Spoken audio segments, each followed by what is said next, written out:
Welcome to Winter Bonsai, and today we've got an interesting one for you. This is my Thyme Bonsai, and I've been growing for the past 4-ish years. It's really starting to develop quite nicely. It doesn't look like much at the moment because you've got this big bushy canopy and you can't really see the trunk itself. But in a minute I'll zoom in and show you that. I really like this tree because it's not your conventional bonsai, and also it has the added benefit of being delicious with potatoes. So this is a tree I get a lot of pleasure out of pruning and caring and looking after.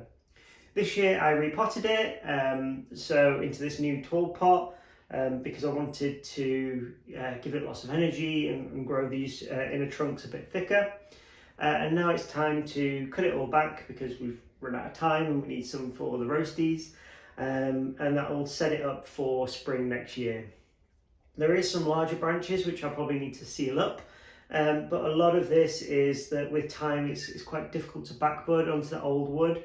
So by pruning it down hard now, it increases that ramification closer to the trunk, so you don't end up with these really long leggy branches. I tried to not wire this tree, I don't think I have at all, so it's mainly being developed with clip and grow, and it's starting to build some nice movement within the branches. So I'll zoom you in, you can take a look at the trunk and some of that initial branch structure, and hopefully you can see the tree and the vision that I'm trying to create with this one. So let's take a look now.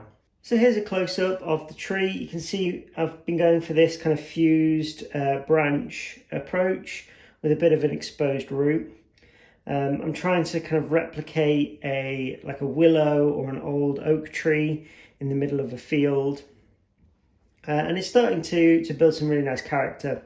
You'll also notice this branch here on the left has dipped into the soil line and it's actually rooted. So today I'm going to see if I can prune it back at all and get some back budding a bit closer towards the trunk, because this is a really nice initial branch there. So I'm going to spin it round and we'll take a look. This is the front of the tree, coming around to the side and the back to the side and back to the front. So you'll notice kind of around the back it isn't as full either as say the front is. So again, this pruning today will help push it all back and promote that back budding. So the first thing I'm going to do with this is just doing some initial pruning it all back, and then come in to do some branch selection. So let's take a look.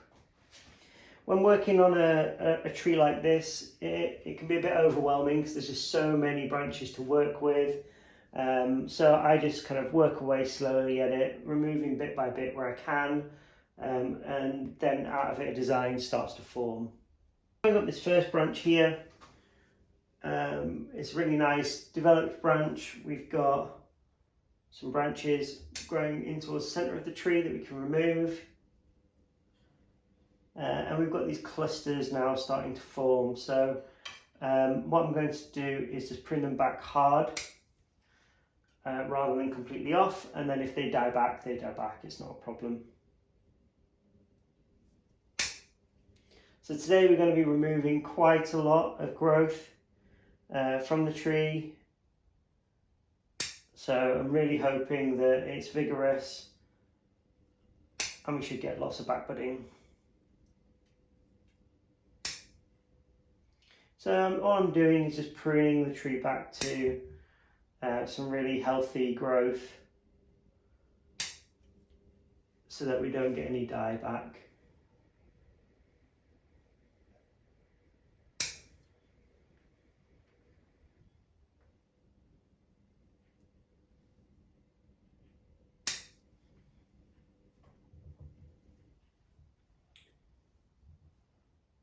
So that's that first branch, kind of all pruned up. I'm just going to take the tip off some of these more vigorous ones, and that's now good to go. So this is the branch I was telling you about. It's bent over under its weight, and now it's rooted into the pot. I'm tugging on that and nothing's coming out. So again, I want to prune it back super hard, and hopefully we've got some branches here they'll keep the branch alive, and we should see some back budding.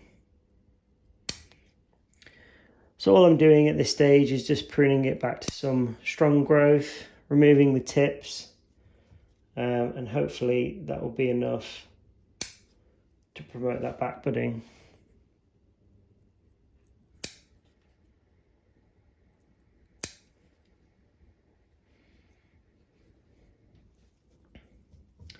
That's that branch now all pruned up.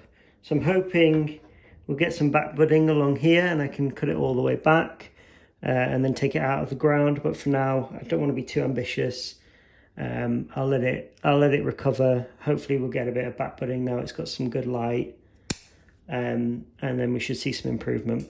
So we're coming around to the next branch here, and all I'm doing is repeating this process, pruning it back hard to some healthy branches that will hopefully take over when we come into spring.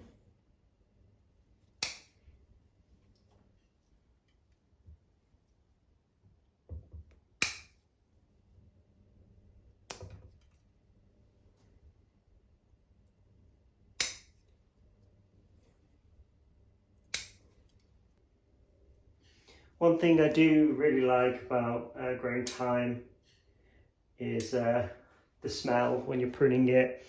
It smells really nice, really kind of aromatic. This branch isn't too strong, so I'm going to leave that and carry around onto the back.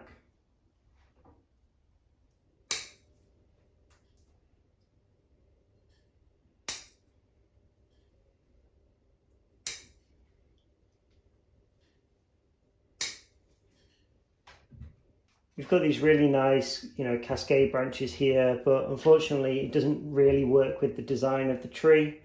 So we're going to have to remove those. Got some healthy branches back here, so I can remove that whole cascade branch.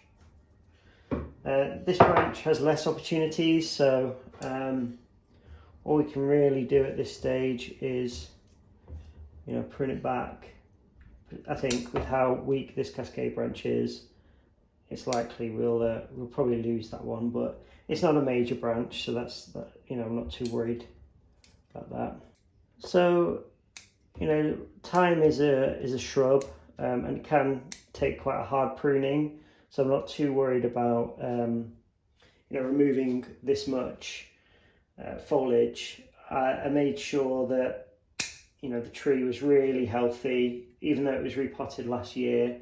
I've left it untouched in full sun all summer, and hopefully there's lots of energy now stored up in the tree, which will promote back budding and help getting this a bit more compact.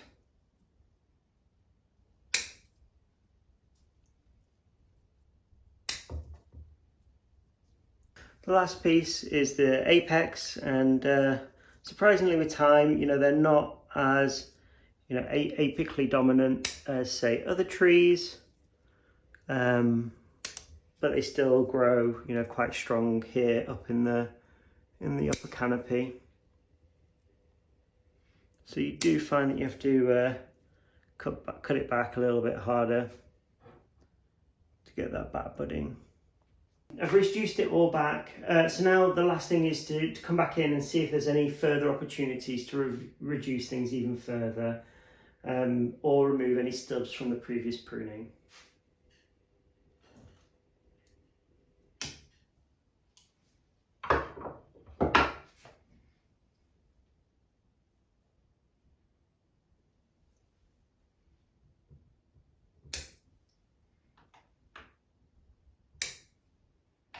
So the last step now is to apply some cut paste, and that will just stop any of those wounds from drying out over winter.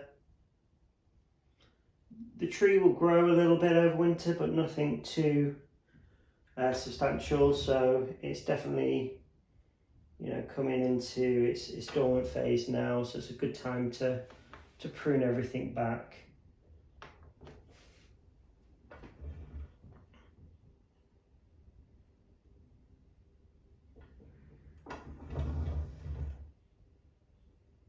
So I'm just applying the cut paste to some of the thicker branches that I've removed. But generally, you know, thyme is quite good at healing branches. They're used to living in quite dry, arid environments, so you don't have the same kind of problems with dieback as you would say with a maple or something that transfers energy quite quickly from the trunks to the roots.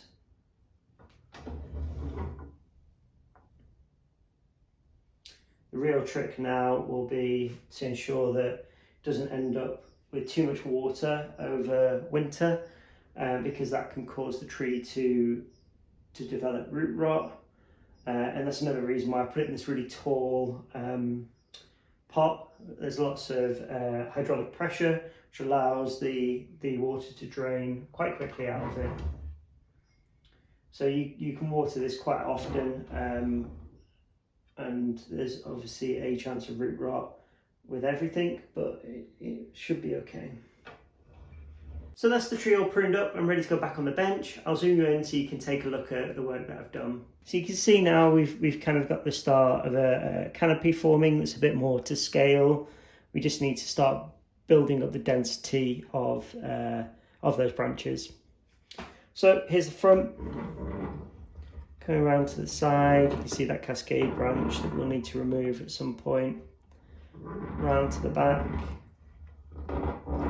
Back round to the side and at the front.